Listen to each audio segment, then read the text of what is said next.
ತಿಮ್ರೋಡಿ ಮನೆಯ ಮೇಲೆ SIT raid ವಿಚಾರಕ್ಕೆ ಸಂಬಂಧಪಟ್ಟಂತೆ ಗೃಹ ಸಚಿವ ಡಾಕ್ಟರ್ ಜಿ ಪರಮೇಶ್ವರ್ ಮಾತನಾಡಿದ್ದಾರೆ. ಎಸ್ಐಟಿಗೆ ನಾವು ಯಾವುದೇ ರೀತಿಯ ನಿರ್ದೇಶನವನ್ನು ಕೊಟ್ಟಿಲ್ಲ ಹೀಗಂತ ಬೆಂಗಳೂರಿನಲ್ಲಿ ಗೃಹ ಸಚಿವ ಡಾಕ್ಟರ್ ಜಿ ಪರಮೇಶ್ವರ್ ಮಾತನಾಡಿದ್ದಾರೆ. ನಾವು ಆದೇಶದಲ್ಲಿ ಟರ್ಮ್ಸ್ ಆಫ್ ರೆಫರೆನ್ಸ್ ಕೊಟ್ಟಿದ್ದೇವೆ. ಎಸ್ಐಟಿ ಅವರು ಅವರ ಆಯಾಮದಲ್ಲಿಯೇ ತನಿಖೆಯನ್ನು ಮಾಡ್ತಾ ಇದ್ದಾರೆ. ಅವರು ಯಾರನ್ನು ಕರೀತಾರೆ, ಯಾರನ್ನ ವಿಚಾರಣೆಗೊಳಪಡಿಸ್ತಾರೆ, ಅದೆಲ್ಲವೂ ಕೂಡ ಅವರ ವಿವೇಚನೆಗೆ ಬಿಟ್ಟಿದ್ದು, ತನಿಖಾಧಿಕಾರಿಯ ವಿವೇಚನೆಗೆ ಬಿಟ್ಟಿದ್ದು. ಯಾರ ಮೇಲೆ ರೇಡ್ ಮಾಡ್ತೀವಿ ಅಂತ ಅವ್ರು ಹೇಳೋದಿಲ್ಲ, ನಾವು ಕೇಳೋದಿಲ್ಲ, ನಮಗೆ ಕೊಡಬೇಕಾದಂಥ ಅವಶ್ಯಕತೆ ಇಲ್ಲ ಅಂತ ಹೇಳಿದ್ದಾರೆ. ಜೊತೆಗೆ NIA ತನಿಖೆ ಕೊಡಬೇಕಾ ಬೇಡವಾ ಎಂಬ ವಿಚಾರಕ್ಕೆ ಬಿಜೆಪಿ ನಾಯಕರ ವಿರುದ್ಧ ವಾಗ್ದಾಳಿ ಮಾಡಿದ್ದಾರೆ ಪರಮೇಶ್ವರ್.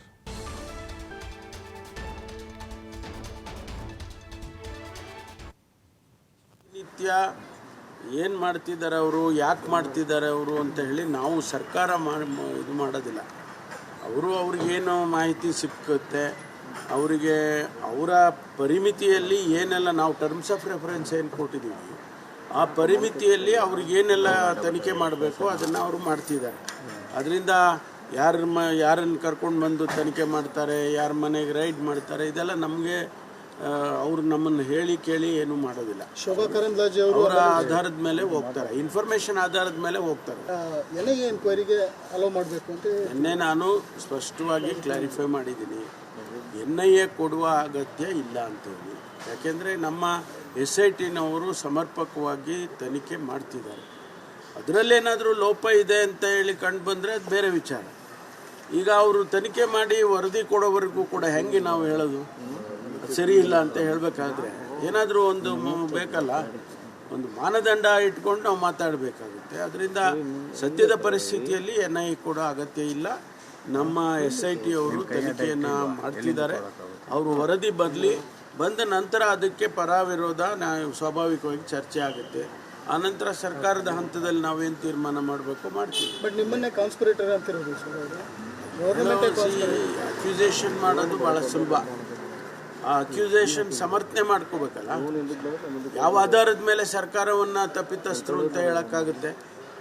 ನಾವು ಎಲ್ಲ ರೀತಿಯ ಕ್ರಮವನ್ನು ತೆಗೆದುಕೊಂಡಿದ್ದೇವೆ. SIT ಕಾನ್ಸ್ಟಿಟ್ಯೂಟ್ ಮಾಡಿರೋದೇ ಕಾನ್ಸ್ಪಿರೆನ್ಸಿ ಅಂದರೆ ಇನ್ನು ಅದಕ್ಕಿಂತ ನಾವು ಇನ್ನೇನು ವಿಪರ್ಯಾಸ ಅಂತ ಹೇಳಬೇಕಷ್ಟೇ.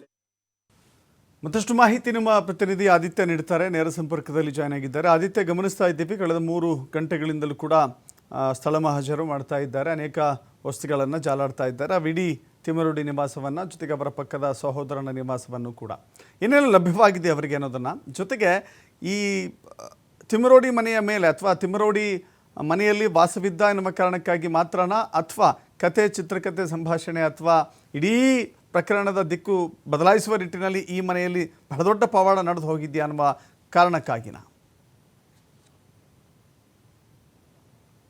ದಶರಥ್, ಹೌದು. ಈಗ ಎರಡನೇ ಆಯಾಮ ನೀವು ಹೇಳಿದ ರೀತಿಯಲ್ಲೇ ಇಲ್ಲೇ ಏನಾದರೂ ಇದು ಪ್ಲಾನ್ ಆಯಿತಾ ಅಥವಾ ಚಿತ್ರಕಥೆ ಇಲ್ಲಿಂದಾನೇ ಎಕ್ಸಿಕ್ಯೂಟ್ ಆಯಿತಾ ಅನ್ನೋದರ ಕುರಿತಾಗಿ SIT ಅಧಿಕಾರಿಗಳು ಒಂದು ಮೇಲಿನ ಹಂತದ ಅಂದರೆ ಮೇಲ್ಪದರದ ಒಂದು ಮಾಹಿತಿಯನ್ನು ಪಡೆದುಕೊಳ್ತಾ ಇದ್ದಾರೆ. ಆದರೆ ಇದರ ವಿಚಾರವಾಗಿ ಅವರು ಕಾರ್ಯಾಚರಣೆಯನ್ನು ಮಾಡಬೇಕು ಅಂದರೆ ಅವ್ರು ಮಾಡ್ತಾ ಇರುವಂತಹ ಮಹಜರು ಪ್ರಕ್ರಿಯೆ ಅಥವಾ ದಾಖಲೆ ಸಂಗ್ರಹ ಏನು ಮಾಡ್ತಾ ಇದ್ದಾರೋ ಇದು ಬಹಳ ಮುಖ್ಯವಾಗುತ್ತೆ.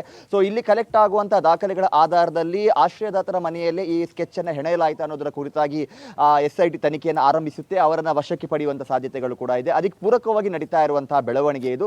ಸೊ ಇವತ್ತು ಮೇನ್ ಆಗಿ ಅವರು ಬಂದಿದ್ದು ಒಂದು ಸರ್ಚ್ ವಾರೆಂಟ್ ಇಟ್ಕೊಂಡು ಈ ಚಿನ್ನಯ್ಯ ಏನಿದ್ದಾನೆ ಈತನಿಗೆ ಸಂಬಂಧಪಟ್ಟಂತಹ ಒಂದಿಷ್ಟು ಮೊಬೈಲ್ಗಳಾಗಿರ್ಬೋದು, ಆತನ ವಸ್ತು ಮತ್ತು ಆತನ ಬಟ್ಟೆ ಬರೆಗಳನ್ನು ವಶಕ್ಕೆ ಪಡಿಬೇಕು ಅನ್ನುವ ಕಾರಣಕ್ಕೋಸ್ಕರ ಹಾಗಾಗಿ ಅವರು ಮೊಬೈಲನ್ನು ವಶಕ್ಕೆ ಪಡೆದಿದ್ದಾರೆ, ಆಂಡ್ರಾಯ್ಡ್ ಮೊಬೈಲನ್ನು ವಶಕ್ಕೆ ಪಡೆದಿದ್ದಾರೆ. ಮತ್ತು ಆತನಿಗೆ ಸೇರಿದಂತಹ ಬಟ್ಟೆ ಬರೆಗಳು ಮತ್ತು ಮಹೇಶ್ವರಿ ತಿಮರೋಡಿಯಲ್ಲಿ ಮನೆಯಲ್ಲಿ ಆತ ಆಶ್ರಯ ಪಡೆದ ಸಂದರ್ಭ ಆತ ಇದ್ದಂಥ ಕೊಠಡಿಯಲ್ಲಿ ಏನಾದರೂ ಮಹತ್ವದ ದಾಖಲೆಗಳು ಇದೆಯಾ ಅನ್ನೋದರ ಬಗ್ಗೆ ಕೂಡ ಪರಿಶೀಲನೆ ಮಾಡಿದ್ದಾರೆ. ಎಲ್ಲವನ್ನ ಕೂಡ ವಿಡಿಯೋ ದಾಖಲೀಕರಣ ಮಾಡಿ ಮಹಜರು ಮಾಡ್ತಾ ಇದ್ದಾರೆ. ಮತ್ತು ಮಹೇಶ್ವರಿ ತಿಮರೋಡಿಯ ಮನೆಯ CC ಕ್ಯಾಮರಾದ ಹಾರ್ಡ್ ಡಿಸ್ಕ್ ಅನ್ನು ಕೂಡ ಪಡೆದಿದ್ದಾರೆ.